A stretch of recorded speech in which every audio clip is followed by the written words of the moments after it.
शक्ति, मां शक्ति, मां शक्ति।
वत्स भगीरथ, आंखें खोलो वत्स।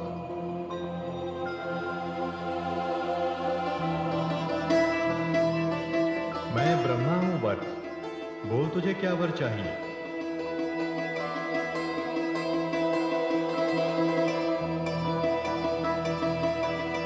कल्याणमस्तु। हे आदि प्रजापति, वर देने की क्षमता भी उसी में होती है जो ये जानता है कि वर मांगने वाला क्या चाहता है। वत्स, तुमने सत्य कहा। अपने पूर्वजों के उद्धार के लिए तू देवी गंगा को धरती पर लाना चाहता है। जा, मैंने तुझे वर दिया। आप बड़े दयालु हैं ब्रह्मदेव। तू इसी समय मेरे साथ चल और मेरे कमंडल में निवास करने वाली देवी गंगा का आवाहन कर। चलिए ब्रह्मदेव। ठहरो भगीरथ, इससे प्रथम कि तुम मेरा आवाहन करो, मैं तुम्हें सावधान करना चाहती हूँ कि बिना किसी शक्तिशाली आधार के यदि मैं ब्रह्मलोक से पृथ्वीलोक पर आई तो मेरे वेग को, मेरे प्रवाह को पृथ्वी के लिए सहन करना कठिन ही नहीं, असंभव हो जाएगा। मैं पृथ्वी के जिस भाग पर भी उतरूंगी, विध्वंस की लीला करती हुई पाताल लोक पहुंच जाऊंगी। हे माते, आपने वास्तविकता का ज्ञान देकर मुझ पर बहुत बड़ा उपकार किया है। अब मैं आपका आवाहन तभी करूंगा जब मैं आपके अवतरण के लिए कोई उचित आधार ढूंढूंगा।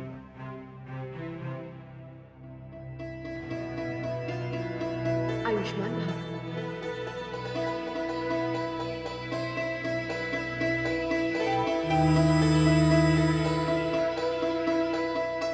हे आदि प्रजापति, अब आप ही मेरा मार्गदर्शन कीजिए। आप ही मुझे बताइए कि मैं माता गंगा के लिए किसका आवाहन करूं। वत्स, इसके लिए सारी सृष्टि में एक ही देव ऐसे हैं जो दयालु हैं, कृपालु हैं और सर्वशक्तिमान हैं। वो हैं देवों के देव, देवादिदेव महादेव। वत्स, तुम उन्हीं की शरण में जाओ। तुम्हारी समस्या का समाधान मात्र उन्हीं के पास है। तुम जाकर भगवान शिव को प्रसन्न करने की चेष्टा करो। जैसी आपकी आज्ञा ब्रह्मदेव। कल्याणमस्तु।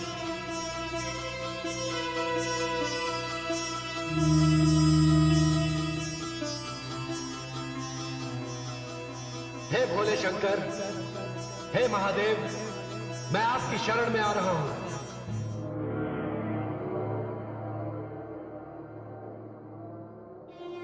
देवादिदेव, देवादिदेव,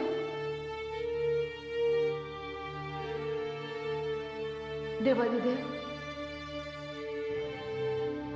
क्या बात है महादेवी? हे प्रभु, मेरा भक्त भगीरथ आपका आह्वान कर रहा है। उसने अन्न जल का त्याग कर दिया है। प्रभु, उसे दर्शन दीजिए प्रभु। किंतु महादेवी, अब उसके समक्ष क्या समस्या है?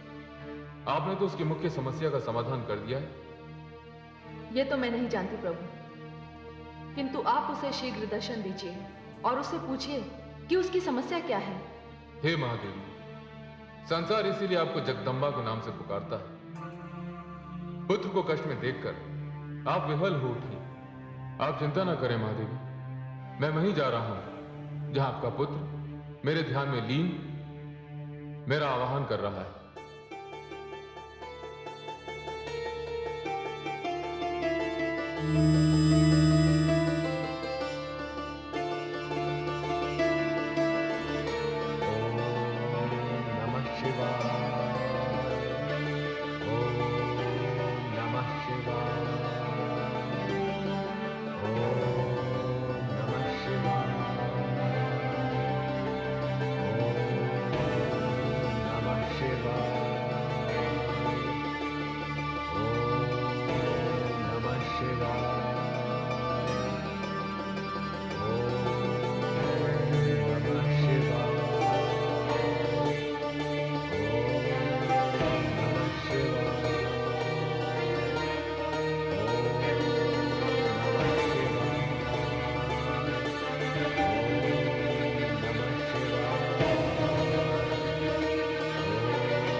इस आयु में ऐसा कठिन संकल्प तो विरले ही लेते हैं। आंखें खोलो पुत्र।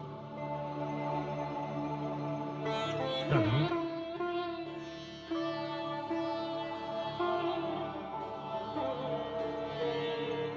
जय शिव शंकर। भगीरथ, तुम तो महादेवी पार्वती के प्रिय भक्तों में से हो। तुम्हारे लिए तो वो स्वयं ब्रह्मलोक गई थी। कहो वत्स, तुम्हें मुझसे क्या वर चाहिए? हे प्रभु, हे देवाधिदेव, आपकी कृपा के बिना तो मेरा पूरा प्रयास ही निष्फल हो जाएगा। प्रभु, माता गंगा पृथ्वी पर आने के लिए तत्पर है। मैं जैसे ही उनका आवाहन करूंगा वह ब्रह्मलोक से चल पड़ेंगे। किंतु प्रभु, उन्हें पृथ्वी पर धारण कौन करेगा? ब्रह्मलोक से पृथ्वी की ओर आते समय उनका वेग इतना प्रबल होगा कि जिसे सहन करने की क्षमता धरती के किसी भाग में नहीं होगी। वो धरती का विध्वंस करती हुई पाताल लोक चली जाएंगी। ऐसी स्थिति में हे देवादिदेव, मेरे उद्देश्य की पूर्ति नहीं होगी। मैं समझ गया पुत्र। तुम्हें पृथ्वी पर गंगा को धारण करने के लिए उनका अपना एक स्थायी निवास चाहिए। वैसे ये सत्य है कि गंगा बहुत विशाल है, बहुत शक्तिशाली है, उनका प्रभाव बहुत प्रबल है, इसलिए उन्हें सरलता से बांधा नहीं जा सकता। भगीरथ, तुम उनका आह्वान करो। ब्रह्मलोक से पृथ्वी पर आ रही प्रलयकारी गंगा का निवास स्थान मेरी जटाओं में होगा। मैं उन्हें अपने मस्तक पर रोकूंगा।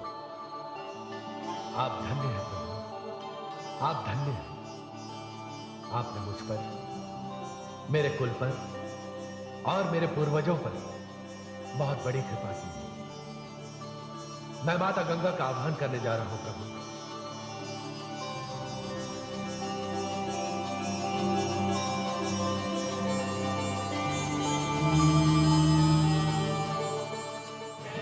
हे माता गंगा, मैं आपके आदेश के अनुसार आपका आह्वान कर रहा हूं।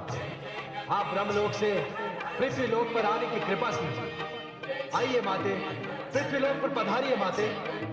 मैं भगीरथ आपका आह्वान कर रहा हूं।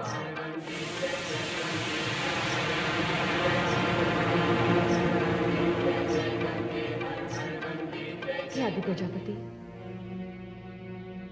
मैं धरती पर जा रही हूं। आपने इतने समय तक मुझे आश्रय दिया, इसके लिए मैं आपकी आभारी हूं। प्रणाम।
देवाधिदेव, हे महादेव, मैं वर्षों ब्रह्मा जी के कमंडल में रही, किंतु वहां मेरे ऊपर किसी प्रकार का नियंत्रण नहीं था और ना ही इस प्रकार के अनुशासन का बंधन था।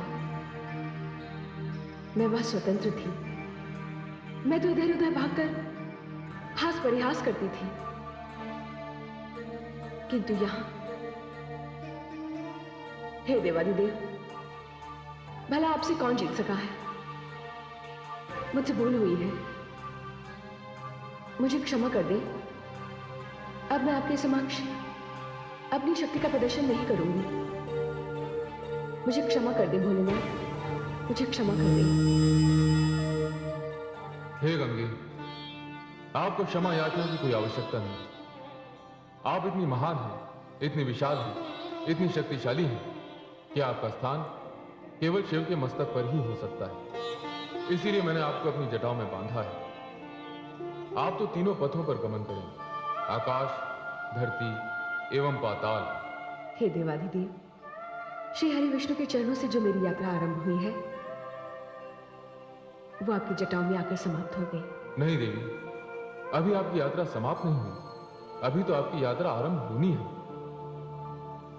आपको यहां तक लाने वाला मेरा नन्हा भक्त भगीरथ अभी भी विस्मय से आकाश की ओर देख रहा है। वो समझ नहीं पा रहा है कि आप कहां लुप्त हो गई। आप अपनी यात्रा से थकान का अनुभव कर रही हैं। आप तनिक विश्राम कीजिए, मैं भगीरथ की जिज्ञासा शांत करके आता हूं। हे महादेव, जिस प्रकार आपने मुझे स्वीकार किया है, मुझे अपनी जटाओं में स्थान दिया है, मेरी प्रार्थना है कि मेरा ये स्थान सदैव बना रहे। देवी गंगे, ये तो आपका स्थायी निवास ही हो गया। आप हरिप्रिया थी, आपने ब्रह्मलोक में निवास किया, अब आप हर प्रिया कहलाएंगी। देवी, समस्त संसार के लिए ब्रह्मा, विष्णु और मैं तीन भिन्न रूप हैं, किंतु सत्य यह है देवी कि हम तीनों एक ही हैं। मैं ही ब्रह्मा हूं, मैं ही विष्णु हूं, मैं ही शिव। विष्णु ही विष्णु हैं, विष्णु ही ब्रह्मा हैं, विष्णु ही शिव। ब्रह्मा विष्णु है, ब्रह्मा ही शिव है।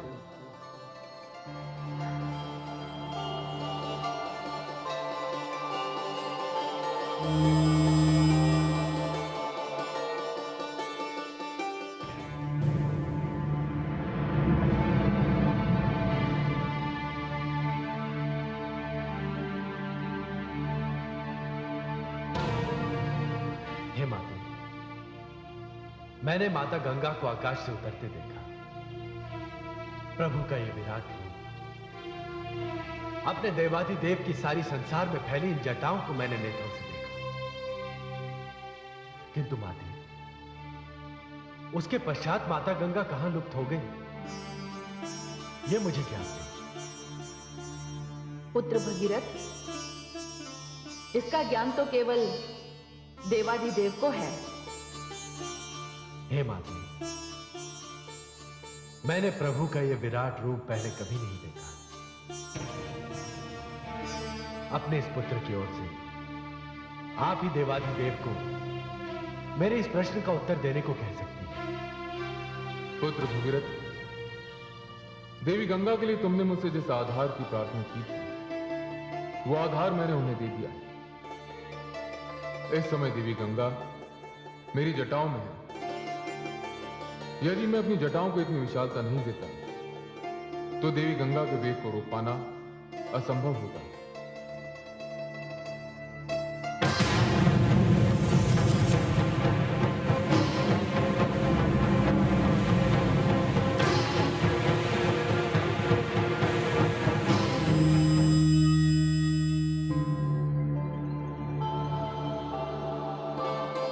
प्रणाम देवाधिदेव। हे देवाधिदेव, पुत्र भगीरथ अपने पूर्वजों के उद्धार के लिए गंगा को अपने साथ ले जाना चाहता है। अब आप ही इसे बताइए, यह कैसे संभव होगा? पुत्र भगीरथ, मैंने तो केवल गंगा को धारण किया, परंतु इस पृथ्वी पर गंगा को ला रहे हैं। तुम्हारा यश, तुम्हारी कीर्ति इस संसार में सदा के लिए अमर रहेंगे। गंगा तुम्हारे साथ जाएंगी।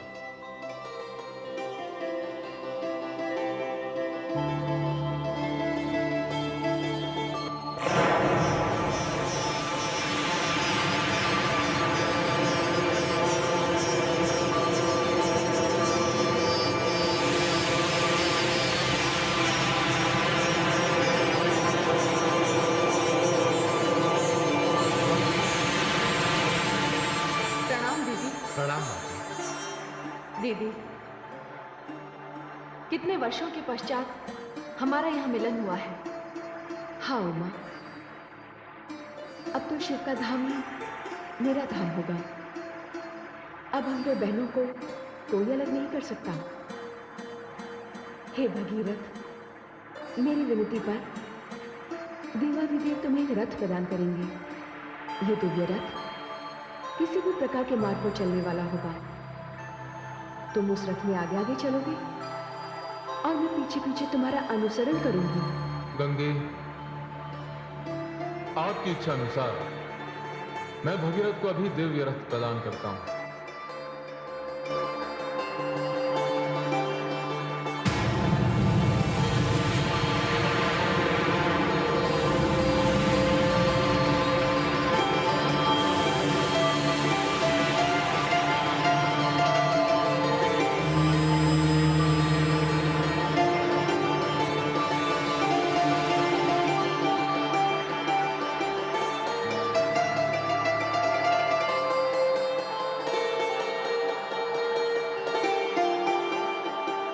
हे भगीरथ, ये दिव्य रथ तुम्हारा है। तुम ही मेरे मार्ग का निर्धारण करोगे। जिस मार्ग से तुम चलोगे मैं तुम्हारे पीछे पीछे आऊंगी। जैसे आपकी आज्ञा माता। प्रणाम देवाधिदेव।